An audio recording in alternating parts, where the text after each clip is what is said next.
시청자 여러분 안녕하십니까. 돈과 세상이 보이는 시간 아침경제 골든타임 박현준입니다.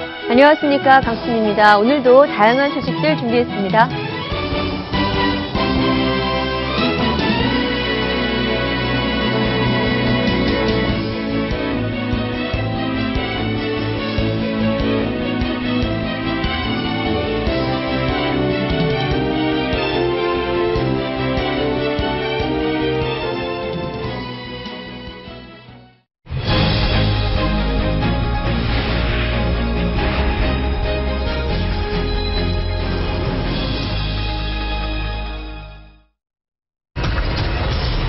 로또 대출의 배신.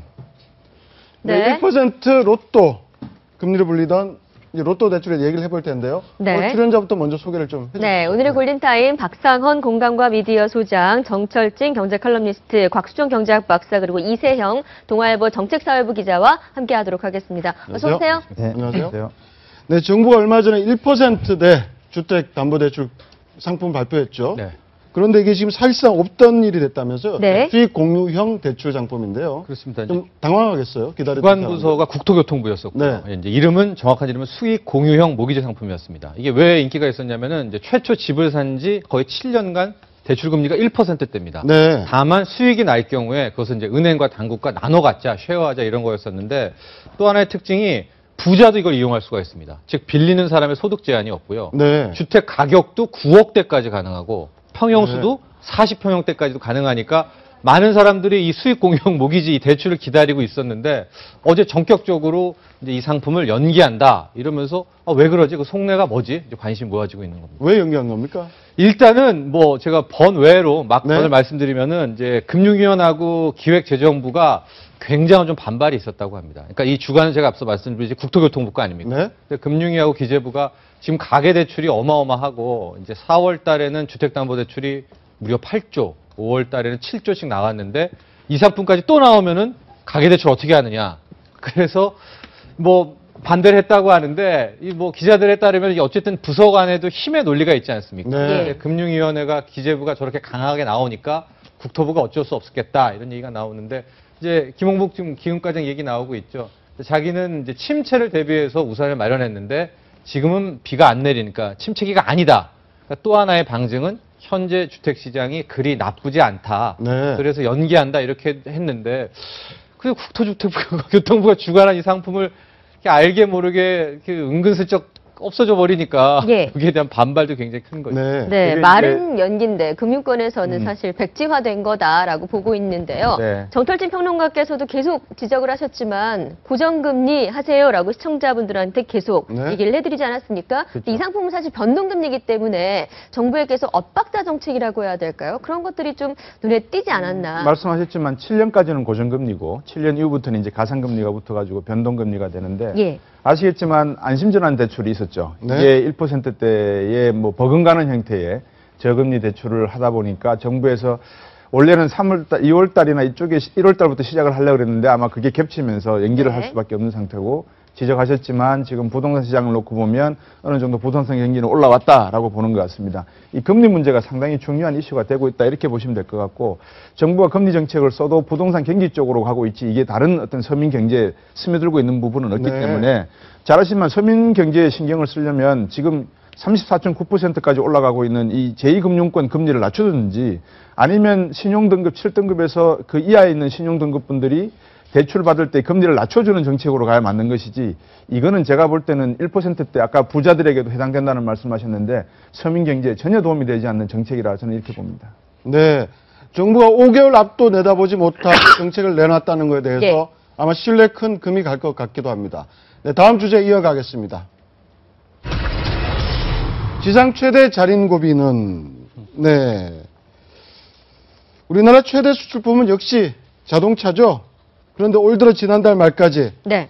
일본에서 팔린 한국 자동차가 12대라고 합니다. 12대. 네. 현대 기아차. 네. 예. 고작 12대인데요. 승용차는 한 대도 없었고요. 네. 그러니까 5개월 동안. 예, 같이. 승용차였습니다. 12대도요. 네. 너무나 참 어이가 없는데 네. 그러니까 지난해 800만 대 중에 일본에 수출된 차가 불과 74대. 74대. 네. 예. 맞습니다. 왜 이런 현상이 벌어지는 겁니까? 이게 여러 가지인데 자동차만 그렇지 않고요. 스마트폰도 마찬가지입니다. 이 일본 내 점유율의 5위 안에 삼성전자, LG전자가 못 듭니다. 스마트폰 판매량. 네. 가전 같은 경우에는 이제 아예 철수를 했어요. 삼성전자 같은 경우에는. 그러니까 가전 부분에 TV가 판매가 없는 거예요. 일본에서. 네, 2007년인가요? 네. 철수를 했더라고요. 그렇죠. 예. 여러 가지 요인이 있는데 가장 큰 거는 일본인들이 이제 한국을 어떻게 바라보느냐. 그러니까 좀 우리를 아래로 본다는 이제 그런 얘기가 굉장히 많고, 또 하나는 자국에 대한 자국의 테크닉, 자국의 스마트폰, 자국의 자동차에 대한 프라이드가 어마어마하게 강하다고 합니다. 네. 제가 아까 스마트폰도 말씀드렸는데 애플도요 거의 지금 2위, 3위권입니다. 1위가 그 소니의 엑스페리아. 우리는 뭐 듣도 보도 못한 스마트폰인데 일본인들은 자국의 이 소니 엑스페리아를 가장 많이 이용하고 있어요. 네. 예. 예. 그 정도로 좀 일본 국민의 성향이 많이 좀 독특한 것 같아요. 좀 충격적인 게 정말 5개월 동안 승용차를 한 대도 못 팔았습니까, 일본에? 한 대도 못 팔았죠. 근데 이제 저게 삼성은 아마 지금 본사를 일본에서부터 철수하는가 문제를 고려하고 있는 것 같고요. 본사도요. 본사까지. 예. 그리고 방금 말씀하셨지만 일본의 지금 소비 성향의 양극화 문제, 특히 이제 그 노령화 때문에 이 단가의 세대, 1947년부터 49년에 태어난 세대들이 은퇴를 하고 난 다음에 소비 네. 성향이 급격히 줄어들고 있는 상황이거든요. 그러니까 이런 내구재, 자동차라든지 뭐 주택이라든지 아니면 다른 가구, 중대형 가구를 소비하는 데는 아마 그 소비 성향이 급격히 떨어질 가능성이 있다는 거는 분명한 것 같고, 거기에다가 지금 엔저 효과까지 겹치면서 네. 굳이 한국 제품을 사야 될 필요가 있는가라고 하는 자국의 어떤 평가, 경제 상황에 대한 평가가 높기 때문에 뭐 다양한 유통구조 이런 문제를 떠나서 지금 일본에 대한 한국의 수출은 상당히 좀 위험한 또는 어려운 상황이 아닐까 생각이 됩니다. 네, 대일 수출이 부진한 가장 큰 이유는 지적해 주셨듯이 엔저 현상이고요. 네. 그 외에도 일본의 고질적인 네. 혐한 감정, 그것 때문도 있지 않을까요? 혐한까지는 아니더라도 우리 한국에 우리가 정말 잘하는데 네. 자동차라든가 우리 스마트폰도 세계에 뭐 지금 1, 2위를 다투는데도 불구하고 인정을 잘 안 해줍니다. 하고 아직도 우리 일본 자동차가 최고야. 일본의 가전, 일본의 스마트폰 기술이 최고야라는 게 거의 일본 국민들한테는 뼛속 깊이 뿌리 박힌 근데 거죠. 반면에 지금 한국에서 일본 자동차 증가율은 굉장히 높잖아요. 이제 엔저 효과죠, 그거는. 네. 그것도 가격이 어마어마하게 떨어졌으니까. 그러니까 수입차 중에 가장 지금 네, 빠르게 승승장구하고 점유율이 있죠. 증가하고 있다면서요? 가격대가 거의 지금 국산차하고 오히려 비슷하거나 더 지금 떨어지거나 할인까지 하면은 네. 그런 상황이니까요. 소비자들은 또 빠르게 또 돌아서고 있습니다. 뭐 우리나라에서 지금 뭐 일본 자동차뿐만 아니라 유럽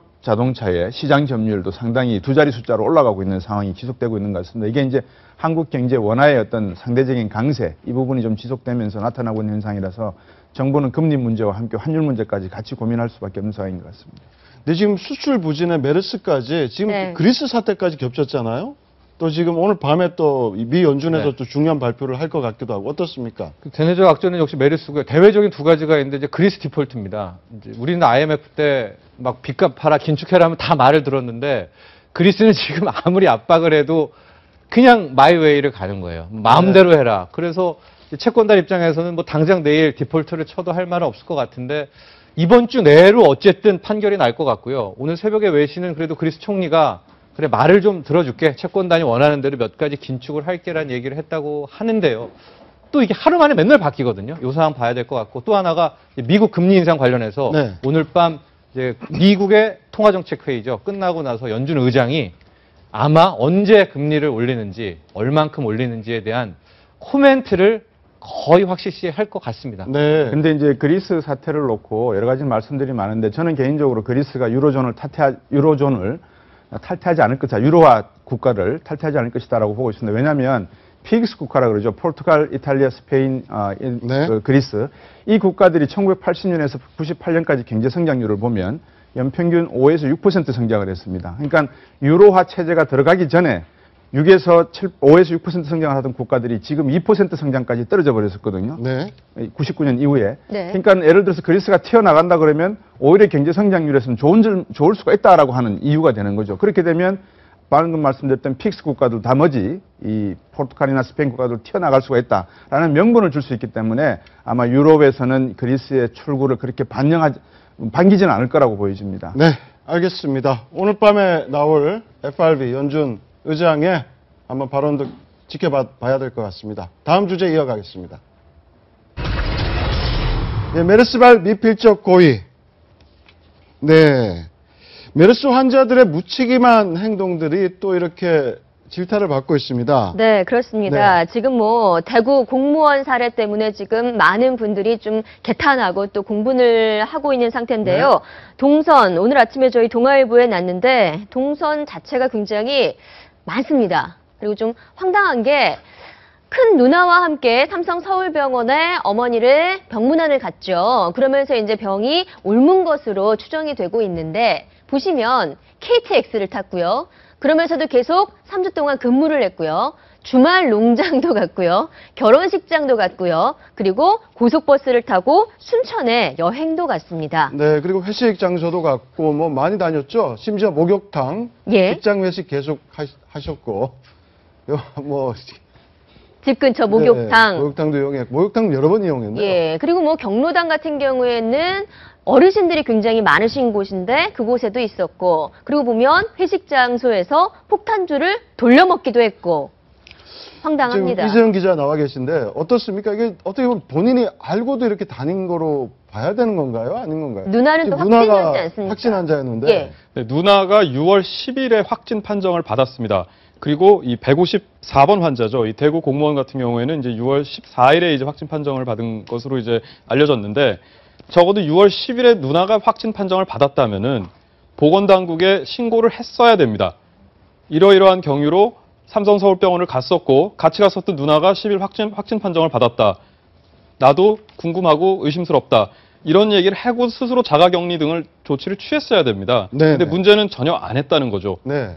그러니까 이런 부분들이 어떻게 보면 우리 사회가 지금까지 안고 있었던 감염병에 대한 그 위기의식이 부족하고 또 감염병에 대한 대처 능력이 부족하다는 걸 보여주는 아주 대표적인 사례로 지금 보건의료 전문가들은 꼽고 있습니다. 네. 외국하고 비교하면 어떻습니까? 네, 외국 같은 경우에는 이제 상대적으로 그 감염병에 대한 위기의식이 우리보다 훨씬 높다고 합니다. 특히 미국 같은 경우에는 상당수 주에서 보건교육, 헬스 에듀케이션이라는 과목을 이제 고등학교의 필수 과목으로 지정을 하고 있을 정도인데요. 그쪽에서 가장 강조하는 것 중에 하나가 감염병 대처 시, 발생 시에는 또 의심스러울 때는 무조건 보건당국에 최대한 빨리 연락을 한다. 뭐 이런 네. 것들을 굉장히 강조를 한다고 합니다.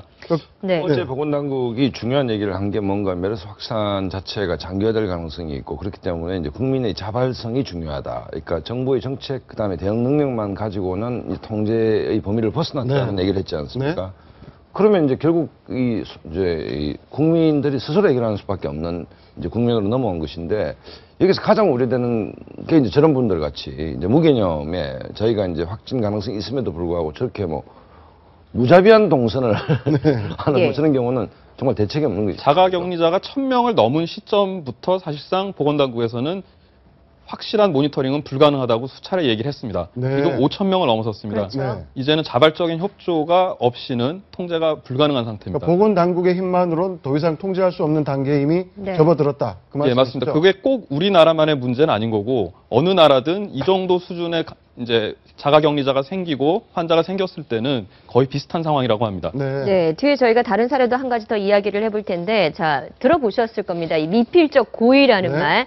범죄 사실 발생 가능성을 알고도 이를 인용하는 심리 상태를 미필적 네. 고의라고 말을 한다고 하는데, 이번 메르스와 관련해서 이 154번 환자와 같은 환자들 사실은 계속해서 나오고 있지 않습니까? 복지부 차원에서 혹은 뭐 정부 차원에서 어떤 이들에 대한 제재나 처벌 강구하고 있는 것이 있습니까? 만약에 본인이 메르스 감염 사실을 알고 네. 또 의도적으로 병을 퍼뜨리려고 했다면 이거는 최고 심각할 경우에 상해죄에 해당이 됩니다. 상해죄. 중상해죄. 맞습니다. 최고 10년형까지 받을 수 있는 네. 범죄입니다. 그리고 지금 자가격리 상태에서 이탈을 하거나 어떤 보건당국의 통제에 따르지 않거나 이럴 때는 이제 감염병 예방죄에도 이제 문제가 되는데, 네. 또 공무집행방해, 어떤 이제 이 상황에서 격리자가 경찰 동행을 거부하거나 이랬을 경우에도 5년 이하 징역이나 1,000만 원 이하의 벌금에 처해질 수 있습니다.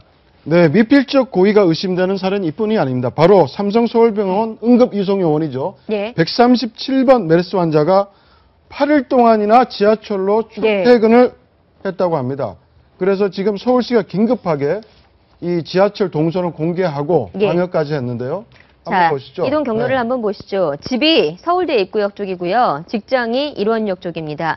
그래서 출퇴근을 사실은 자가용을 이용했다고 처음에는 진술했죠. 얘기를 했어요. 네. 그러다가 이제 뭐 카드 사용 내역이 나오면서 지하철을 타고 갔다라고 실토를 했는데 2호선과 지금 3호선이면 사람이 굉장히 많은 지하철이고 특히 교대역들 많이 가보셨죠? 그 출퇴근 시간에 그 혼잡 이루 말할 수가 없는데 여기를 137번 환자가 계속 이용을 했던 거죠. 네, 그래서 보건당국에서도 이제 CCTV를 확인을 했는데 동선에 따라서 거의 포기를 했습니다. 왜냐하면 저게 불특정 다수가 뭐 너무나 많아가지고 무의미하다라고 해서 일단은 공개한 것이 지하철 2호선과 3호선 말씀드린 것처럼 서울대 입구역, 교대역, 일원역 정도만 공개를 했고요. 그 외에 만남분 이런 것들을 뭐 격리할 수도 없습니다. 이거는 네. 뭐 워낙 광범위해가지고 네. 여기까지 온 상황. 지금 뭐 소독하는 장면 나오는데 제가 살고 있는 데가 서울대 입구역입니다. 그러십니까? 그래서 저 환자 이야기가 나오자마자 주소를 바로 치니까 저분 자택이 중앙시장이라고 해서 예. 그 봉천동 그 서울대역 입구 사거리에서 숭실대 쪽으로 넘어가는 그 고객길에 시장이 하나 있는데 네. 그 근처에서 내과도 가시고 약국도 가셨더라고요 보니까. 네. 그래서 제가 언제 2호선을 이용했지라고 찾아보니까 6월 8일 날 제가 구로 디지털 단지를 가면서 지하철 2호선을 한번 타기는 했는데 비슷한 시기 아닙니까? 비슷한 시기죠. 예. 이분은 이제 반대 방향으로 갔고 저는 저쪽 신림동 쪽으로 갔는데 어제 제가 삼성병원 갔다 왔어요. 여기 보시면 도장이 찍혀 있죠, 이렇게. 예, 지금 손등에 보면 손등에 도장이 찍혀 있죠. 예, 도장이 들어가면서 하나 있네요. 확인을 받습니다. 열을 재고 이 사람은 뭐 열을 측정을 했다 이런 식으로. 네네. 아. 그러니까 이제 의사 선생님 하시는 말씀도 왜 오셨냐. 그래서 뭐 이미 저는 질환이 있어서 좀 약을 타러 왔습니다. 그러니까 저보고 왜 오셨냐고 반문을 하시더라고요. 반갑게. 그러니까 그만큼 지금 병원이라든지 여러 곳에서 이제는 불특정 다수에게 번지고 있는 상황이기 때문에 앞에서 우리 박상원 소장께서도 말씀하셨지만 국민 개개인이 이 문제에 해결을 해주지 않으면 정부 혼자로서는 어렵다는 상황이고 또 국민이 이 문제를 갖다 심각하게 생각하지 않으면 이게 대유행으로 번질 가능성이 있다는 것에 대해서 좀 우리가 긴장감을 가져야 될 것 같습니다.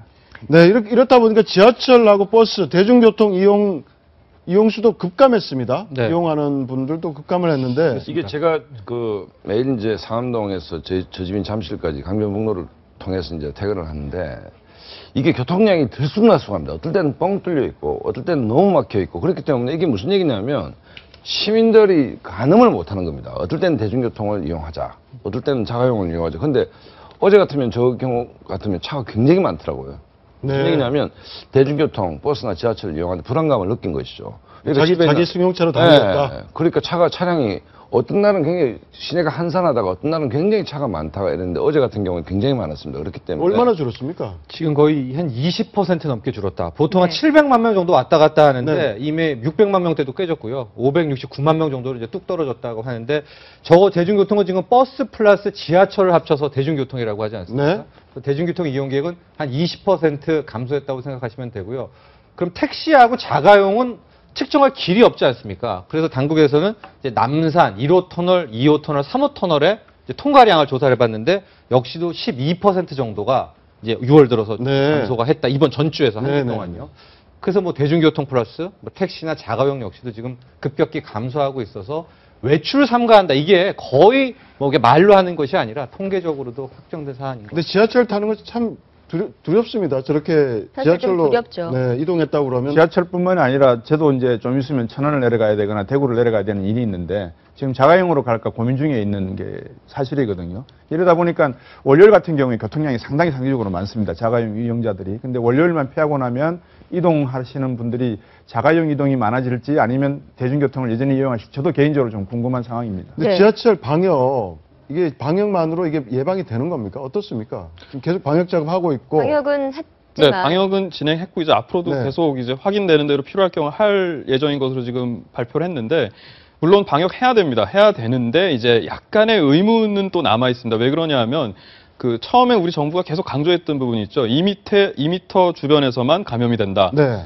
그리고 공기 중에는 거의 생존하지 못한다. 네. 근데 최근에 또 MIT나 이런 데서 이제 새로 연구가 진행된 거에 따르면은 그 이제 바이러스가 재채기나 어떤 비말을 통해서 전파가 될 때 60m까지도 날아갈 지금 수가 있다고 보시는 합니다. 이런 장면이죠. 지금 나오고 있죠? 네네. 재채기를 할 때 슬로우 모션으로 이제 지금 화면인데 아, 네. 그리고 이제 아침 시간에 좀 저것도 이제 보여드리기에 뭐 좀 무조건 민망할 저렇게 정도로. 나간다는 건 아닌데 이제 네. 저런 가능성이 있다는 거를 이제 보여주는 그러니까 겁니다. 지금 서울시에서는 지하철을 통한 감염 이상이 없다라고 이야기를 하고 있습니다만 생각해보면 재채기를 할 때 튀지 않기 위해 손으로 막지 않습니까? 그렇다면 손에 바이러스가 묻었을 가능성이 또 큰 것이고 그걸로 손잡이나 뭐 문을 또 짚을 확률도 높은 거고 그렇다면 그런 거에 스치기만 해도 사실 굉장히 좀 위험한 부분이 아니지 않나 과연 안심할 수 있을까라는 생각이 들긴 합니다. 네, 재채기 할 때 나오는 그 분비물이 그렇죠. 묻어있을 수 있잖아요. 네, 그건 가능합니다. 네. 그 이제 의학적으로 어떤 100%라는 건 없지만 네. 충분히 이제 발생할 수 있는 일이고 이번에 나온 이제 154명의 환자들 중에서도 일부는 그런 경로를 통해서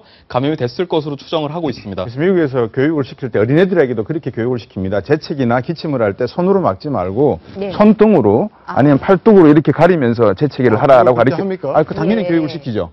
이걸 미국에서는 어린애들까지 처음 듣는데요, 교육을 저는. 하는데 예. 한국 어른들을 저도 버스를 자주 탑니다만 제 머리 뒤에다 기침하시는 분들 상당히 많거든요. 제가 매일 샤워해야 됩니다. 좀 펴주셨으면 좋겠습니다. 실제 네. 미세 침방울은 60m 이상 날아간다는 MIT 연구 결과. 네. 상당히 충격적입니다. 아까 영상도 보셨지만 참 이거 정말 재채기 조심해야 될 것 같고요. 특히 대중교통에 대한 공포는 앞으로 좀 계속 이어질 것 같습니다. 네, 이어서 생활 속 경제 이야기, 숨어있는 경제 이것만 시간입니다. 네, 지난 2월 초까지만 해도 리터당 평균 1,400원대에 머물렀던 국내 휘발유 가격 58일째 오름세를 타고 있습니다. 현재 지금 1,500원 넘어섰다고 하는데 오늘은 휘발유 가격 상승세 속에 알뜰한 주유법 알려드립니다.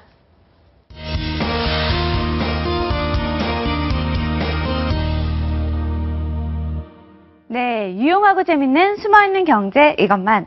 오늘은 돈 아끼는 주유법을 알려드리겠습니다. 주유는 연료 탱크에 눈금이 한 칸 이상 남았을 때 3분의 2만 채우는 정도로 하는 게 좋다. 이런 말은 많이들 들어보셨을 텐데요. 돈 아끼는 주유법, 이게 끝이 아닙니다. 먼저 주유는 이른 아침에 하는 게 좋습니다. 날씨가 추울수록 휘발유의 밀도가 높아지기 때문에 기온에 따라 기름 양의 차이가 발생하게 되는데요. 이 때문에 집 표면 온도가 가장 낮은 이른 아침에 주유를 하는 게 훨씬 경제적입니다. 다음으로 주유를 할 때는 셀프 주유를 이용하는 게 좋습니다. 셀프 주유소는 일반 주유소보다 저렴한 것은 물론이고 입고 수량과 출고 수량이 딱 맞아야 하는 셀프 주유소의 특성상 기름의 양을 속이는 사기를 칠 수 없기 때문입니다. 그리고 마지막으로 주유 속도는 느리게 하는 게 좋습니다. 주유 속도가 느릴수록 휘발유가 공기 중으로 날아가는 휘발유 기화량이 적기 때문인데요. 앞으로는 주유를 해주시는 분께 1단계로 주유해주세요 라고 부탁하는 게 좋겠습니다. 그럼 숨어있는 경제 이것만 다음 시간에는 더 유익한 정보 가지고 돌아오겠습니다.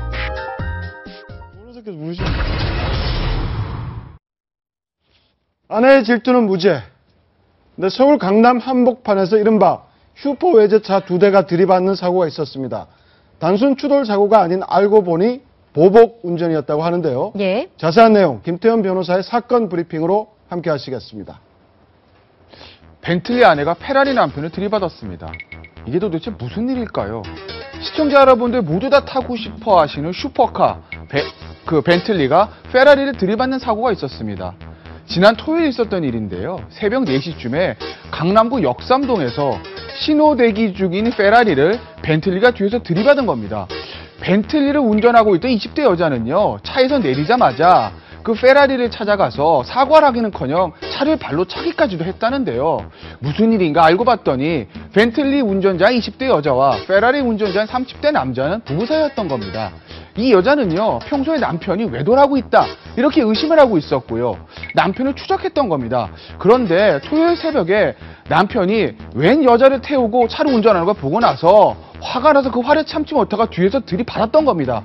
자, 수리비는 9억 원이 나왔습니다. 과연 이 여자분은 어떻게 되는 걸까요? 형사처벌을 받게 되는 걸까요? 그 수리비는 누가 부담해야 되는 걸까요? 정답은 제가 잠시 후 스튜디오에서 알려드리겠습니다. 지금까지 김태현의 사건 브리핑이었습니다. 네, 김태현 변호사의 답이 정말로 궁금해지는데 사건 자체가 굉장히 좀 실소를 자아내는 네. 부분이 있습니다. 근데 너무나 2대가 유명한 차잖아요. 네, 벤틀리하고 4억, 5억. 그렇죠. 9억 합쳐서 우선 9억인데 제가 두 여성한테 묻고 싶은데 이 여성의 질투와 이런 정도로의 그 행위를 할 수 있는 겁니까?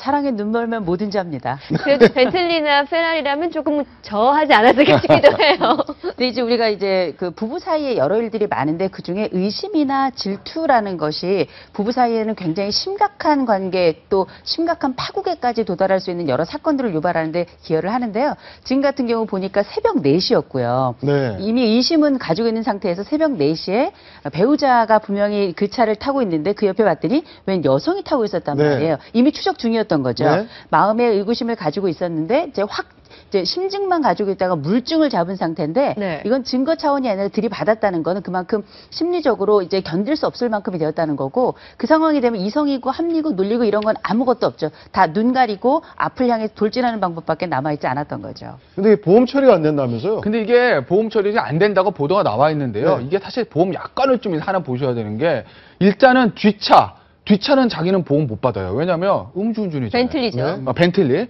음주운전이잖아요. 거기다 고의 사고입니다. 이게 뭐 과실로 업무상 과실로 한 사고가 아니거든요. 그렇기 때문에 그 차는 이제 보험 대상이 안 되는 거고. 근데 문제는 앞에 이제 페라리거든요. 네. 근데 양 두 차가 다 남편 소유라는 거예요. 네. 남편은 외제차 딜러랍니다. 네. 그러니까 남편 소유로 일단 돼 있다고 해요.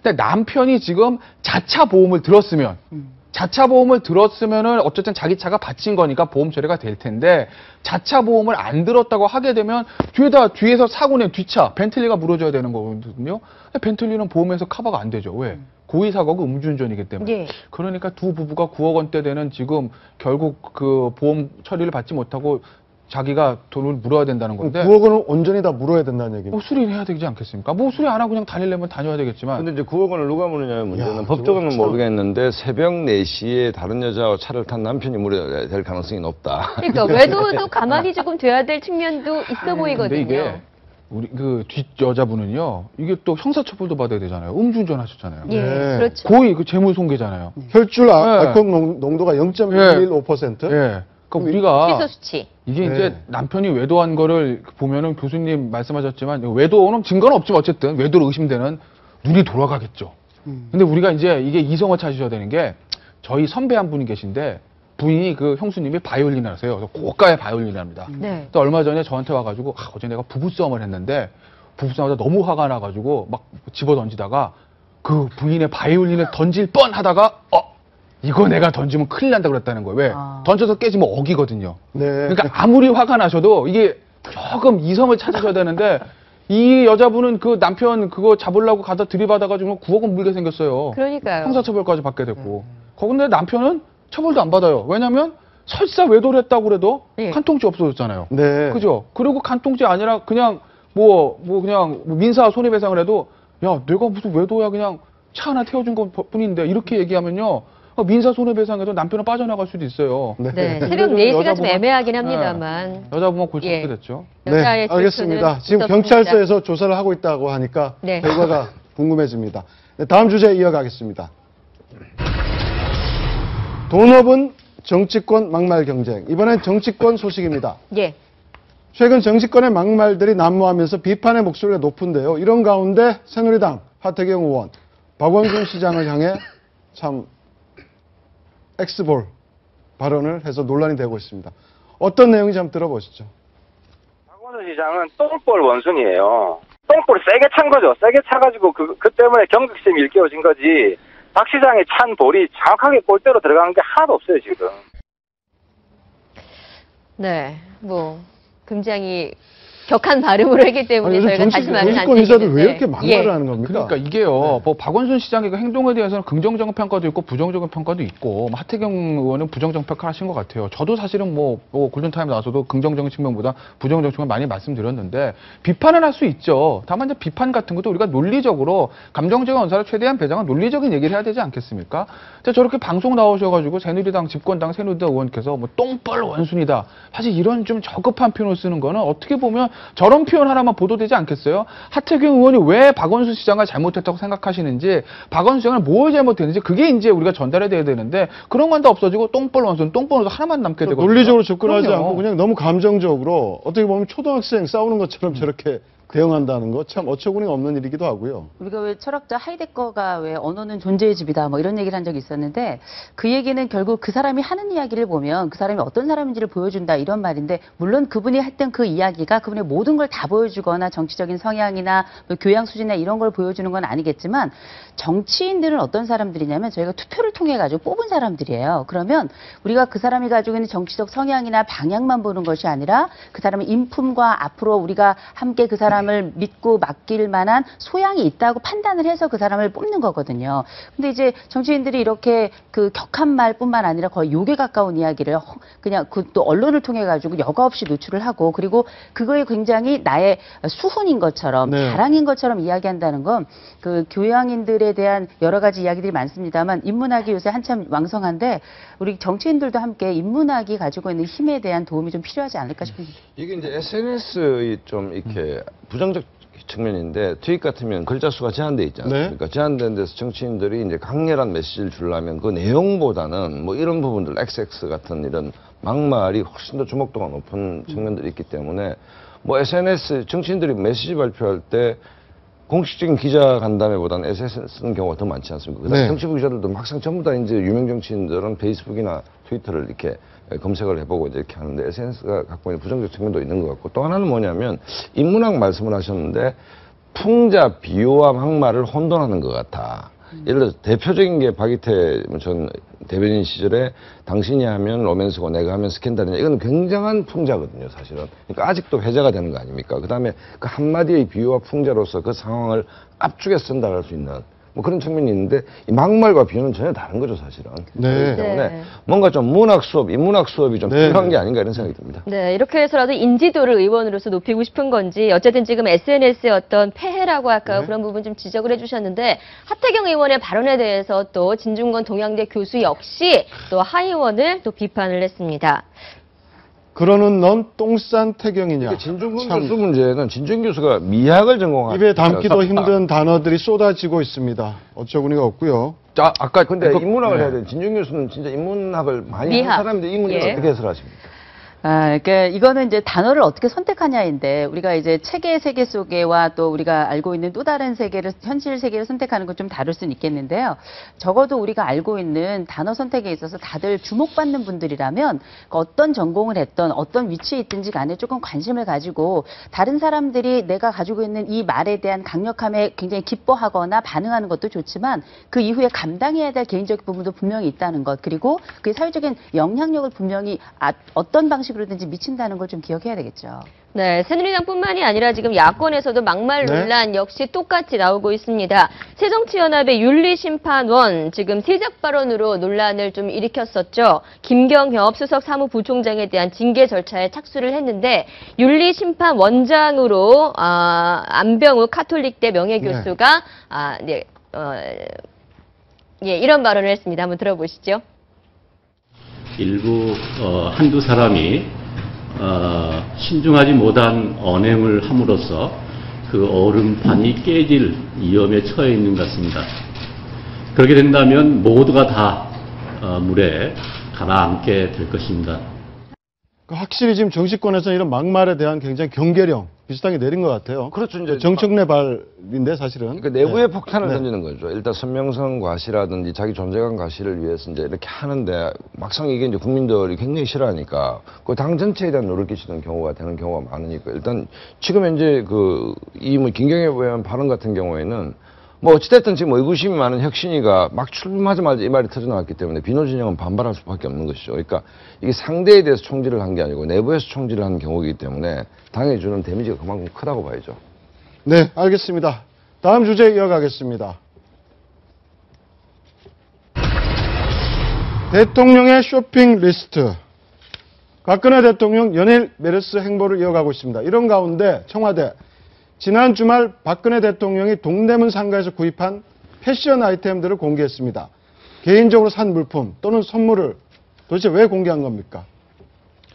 이게 이제 아마 경제 문제 대수비에서 지금 나오고 있는데요. 네. 그러면 네, 저걸 그렇지. 지금 공식적으로 원피스, 공개를 했어요. 네. 머리핀. 그러니까 지금 대통령의 메시지는 뭐냐면 메르스라는 것이 좀 센 감기에 불과하기 때문에 경제 소비 심리가 위축돼서는 안 된다. 그렇기 때문에 정상적인 경제 활동을 했으면 좋겠다라는 메시지를 아마 국민들한테 주고 싶어 했는 것 같은데 네. 이게 이게 국민 일반이 느끼는 어떤 감과 청와대 특히 대통령이 느끼는 감의 괴리감이 한쪽으로 저 쇼핑 리스트를 보여줌으로써 아주 선명하게 노출된 측면이 있는 것이거든요. 그러니까 저 간극이 국민들이 굉장히 우려하는 부분이다 이렇게 봅니다. 이게요, 대통령이시잖아요.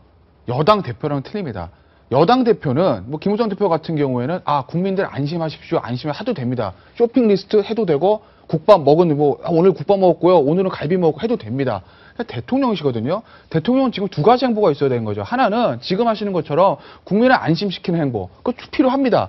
근데 다만 그 이전에 뭐가 있어야 되냐면 내가 책임지고 이 메르스를 잡겠다. 국민 여러분 걱정하지 마세요. 어떻게든 내가 이 상황을 장악하고 이걸 끌고 나가겠습니다라는 그걸 보여주셔야 되는데 지금 대통령은 그게 없어요. 즉 국민을 안심시키고 내수 경기 진작하겠습니다. 걱정 이것만 있지 이 메르스에 대해서 우리 대통령이 얼마나 상황을 장악하고 있느냐 여기에 대한 믿음을 준 행보가 없거든요. 대통령 그걸 하셔야 되는 거예요. 그게 우선이고 그 다음에 뭐 학교를 찾아가셔서 아이들 다독이든지 동대마가 쇼핑하든지 그건 그 다음번인 건데 선제적으로 해야 될 그 일이 없는 겁니다. 근데 제가 이걸 왜 더 말씀드리냐면요. 대통령 미국 안 가셨잖아요. 예. 대통령에 있어서 지금 나오시면 가장 최악의 평가는 차라리 미국까지 그랬어. 이 평가가 나오면 대통령은 최악의 평가거든요. 그게 아니라 대통령께서 확실히 미국 안 가시고 이 메르스를 진두지휘 하시니까 이게 상황이 나아졌구나. 국민들 가슴속에 이게 와야 되는데 그게 아니라 왜 안 가셨을까? 이게 나오면은요. 대통령으로서는 지지도 하락에도 불보듯 뻔합니다. 그리고 대통령께서는 먼저 하셔야 될 게 뭔지 쇼핑이나 초등학교보다 먼저 하셔야 될 게 뭔지를 좀 아시고 방금 말씀하신 내용을 참모들의 좀 좋은 보좌가 있었습니다. 네. 앞에서 우리가 이야기한 걸 좀 정리해서 말씀을 드리면 일본 같은 경우 우리가 왜 못 나가냐면 일본은 100년 넘는 신용사회를 가져온 역사가 있습니다. 에도 시대부터 거래를 해온 역사가 있습니다. 이 신용이라고 하는 건 자본주의와 민주주의에서 상당히 중요하지 않습니까? 예를 들어서 정부가 메르스 사태로 인해서 관광객들이 안 오니까 보험 상품을 개발하겠다 했는데 보험 쪽에서는 이건 무슨 소리냐 우리는 들어본 적도 없다. 이 정책의 미스죠. 금리 문제 1%로 떨어뜨리겠다. 근데 취소시켰다. 정책의 미스죠. 저금리 가면 안 된다고 했는데 갑자기 뜬금없이 한국은행에서 저금리 정책 또 0.1% 낮춰버렸죠. 어느 방향으로 보더라도 한국 경제와 정치가 제대로 가고 있다라고 느끼는 국민들은 한 분도 안 계십니다. 특히 대통령께서 방금 좋은 말씀하셨는데 시장을 가셔서 물건을 쇼핑한다는 것은 상징적으로 경제가 어려우니까 이것을 살려야 되겠다라는 것을 던지시는 메시지 같습니다. 그러면 그 부분에 대한 참모들을 불러서 제대로 된 정책 내용을 듣고 국민들에게 말씀하시는 게 중요한 것이지 저런 시위 행정 또 이렇게 보여주기 위한 행정을 하는 것은 국민들 수준에서는 다 알 거라고 저는 생각합니다. 좀 더 본질적으로 본다면 굉장히 이제 박근혜를 지지했던 정치인들이 우려하는 부분은 대통령이 섬이 돼 있다는 얘기입니다. 그러니까 둘러싸여 섬이 돼 있는 것이고 국민의 바다 위에 떠 있는 배가 돼야 되는데 육지에 올라온 덩그러니 산 위에 있는 섬처럼 동떨어져 있기 때문에 대통령이 양질의 보좌를 받고 있느냐 그 얘기는 뭔가 국민의 정서를 정확하게 대통령이 전달되느냐 이게 뭔가 차폐가 돼 있지 않느냐 그렇기 때문에 그 결과적으로 대통령이 주는 메시지가 국민 정서와 전혀 동떨어진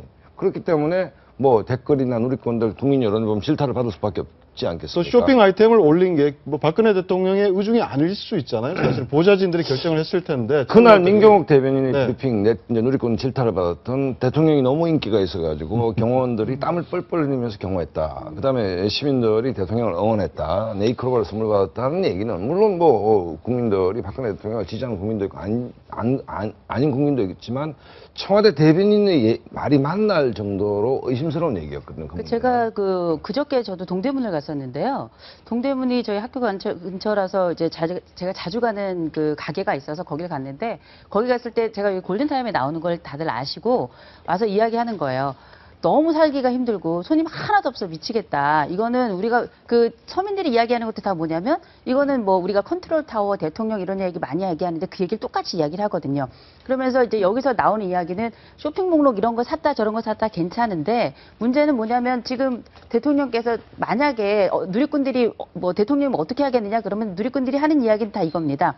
가서 동대문에 가가지고 머리끈을 살 것이 아니라 차라리 삼성병원에 가서 임산부를 만나라. 예. 그렇다면 그게 훨씬 더 효과가 있지 않겠느냐. 그런 이왕 할 거 그 공개적이고 의미 있고 그리고 상징적인 행동을 한다면 그 선택을 해야지 왜 그걸 하는지 모르겠다. 동대문에는 그 밑에 얼마나 많은 그 국회의원들이 있느냐. 그 사람들 가도 되는 거 아니냐. 이런 이야기들이 계속 아까 네. 이제 박 소장 말씀하신데 제가 조금만 하나 더 붙을게요. 만약에 대통령께서 지금 70주년 광복 70주년을 이벤트로 해서 만약에 넘길 수 있는 그런 계기가 된다라고 생각하시면 큰 착각인 것 같습니다. 이미 배는 멀리 떠나고 있고 침몰하고 있는 상황이 아닌가. 위안부 문제도 외교상으로 상당히 결례거든요. 이 기자회견에서 말씀하실 내용이 아닌 것 같습니다. 그래서 거대한 섬으로 지금 혼자 떠다니고 계시는 그런 느낌을 받는다라는 말씀을 드리고 싶습니다. 네, 알겠습니다. 네, 여기서 세 분은 인사드리도록 하죠. 고맙습니다. 고맙습니다.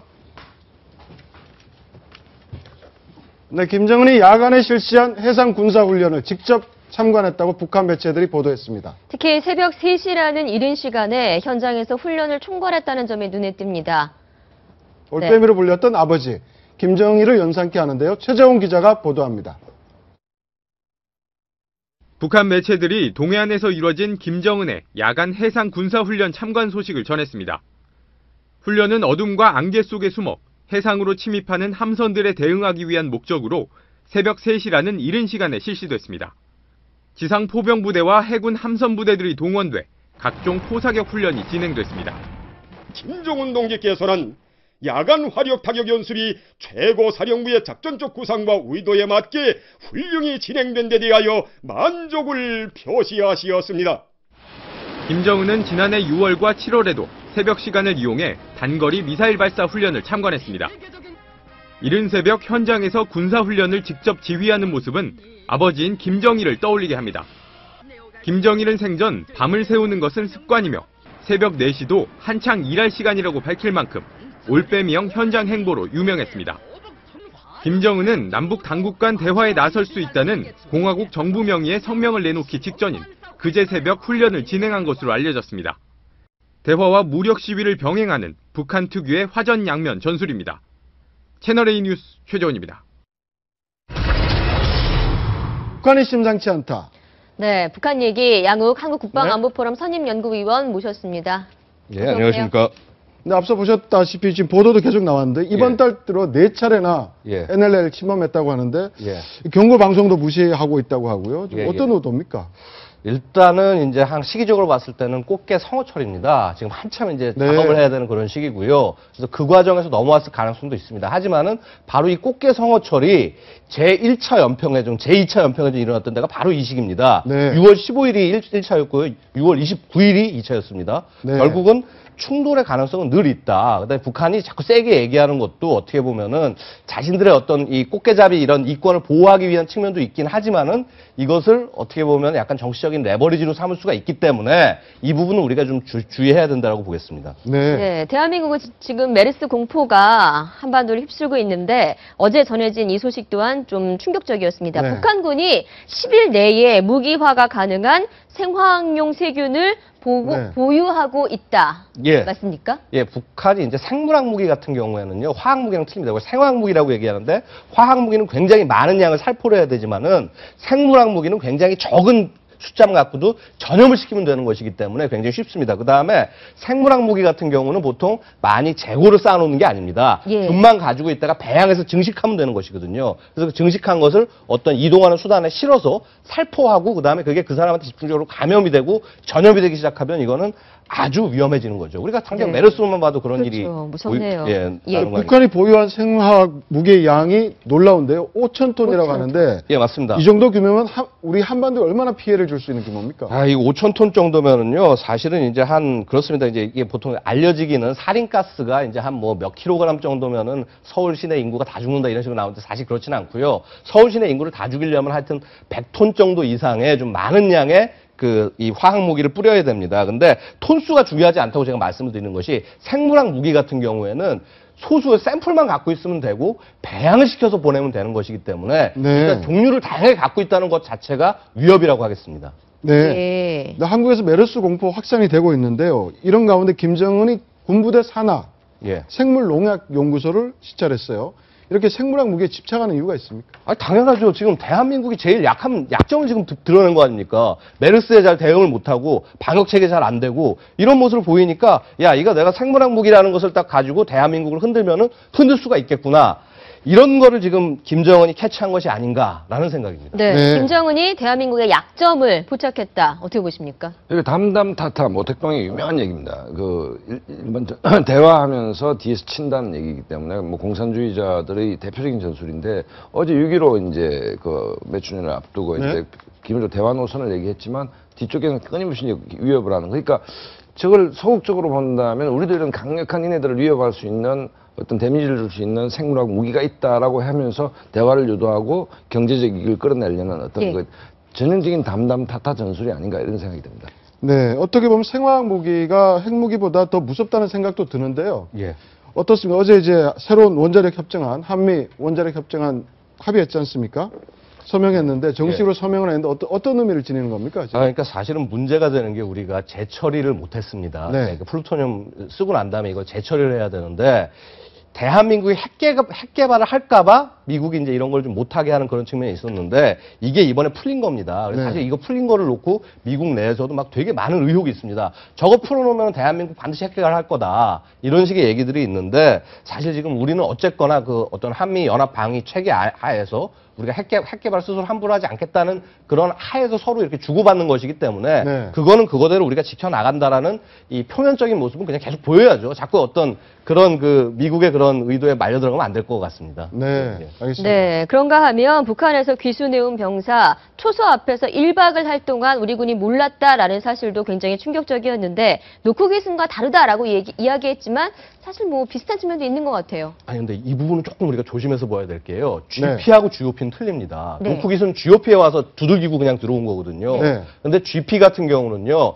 이 우리 남측 그러니까 이 DMZ 안쪽에 들어가 있는 감시 소초입니다. 거기는 북한군이 내려올 때 그거를 미리 탐지를 하고 그냥 전달만 해주는 겁니다. 네. 그래서 만약에 GOP로 이 인원이 곧바로 가지 않고 GP로 와서 거기서 인계해서 들어갔다는 것만 하면은 이거는 GP가 원래 목적을 달성을 한 거라고 보겠습니다. 네, 네. 그래서 이걸 뚫렸다라는 식으로 표현하는 것은 GP와 GOP로 구분 못해서 그런 거다라는 네. 말씀을 드리고 싶습니다. GP와 GOP는 다르다. 철책이 뚫렸냐 안 뚫렸냐의 문제 같은데 맞습니다. 철책이 뚫린 건 아니죠. 어제 네. 한민구 장관도 북한의 철책이 뚫린 것이 우리 철책이 뚫린 건 아니다. 그다음에 GOP가 많이 뚫렸으면 문제가 되는데 GP는 그 안에 있는 그러니까 병사들도 그 안에만 있어야 되는 그러니까 밖으로 나올 수가 그러니까 순찰을 하거나 이게 아니지 않습니까? 그렇기 때문에 뭐 한민구 장관의 얘기가 좀 정확한 게 아닌가 이런 생각이 듭니다. 근데 그럼에도 불구하고 하룻밤 잔 것, 이거 몰랐다는 건 좀.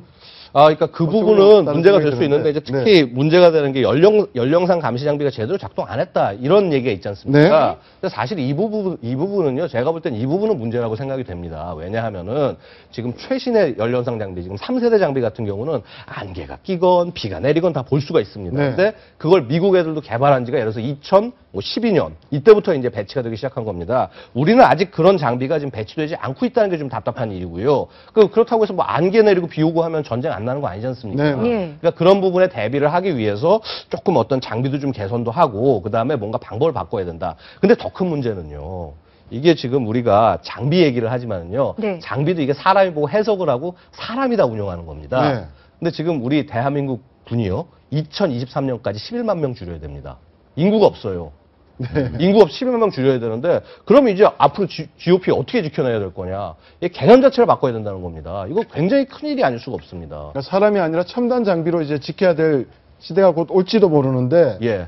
이번에 열상 감시 장치 전혀 예. 작동을 하지 않았다. 예. 근데 군에서는 짙은 안개 때문이라고 얘기했는데 예. 그러니까 첨단 안개가 장비 또한 사람이 운용하는 것이다. 예, 그렇죠. 안개가 안 끼면 잘 보이는 건 사실입니다. 근데 안개가 껴도 보일 수 있게 하는 것이 안개가 껴도 대한민국 지켜야 되지 않습니까? 네. 그래서 그런 방향으로 우리가 좀 고민을 해봐야 되지 않겠나 싶습니다. 네, 알겠습니다. 오늘 말씀 고맙습니다. 감사합니다. 감사합니다. 네.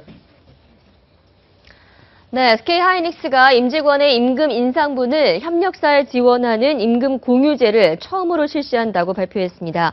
SK하이닉스는 어제 경기도 이천 본사에서 노사 사회적 책임 실천 협약식을 맺고 임금 인상분의 20%를 협력사에 지원하는 상생협력 임금 공유 프로그램 협약을 맺었습니다. 임금 공유제는 직원들이 임금 인상분의 10%를 내면 회사가 같은 10%를 추가로 내 협력사 직원들의 처우와 근로 환경을 개선하는 시스템입니다. 네, 지금까지 아침 경제 골든타임이었습니다. 고맙습니다.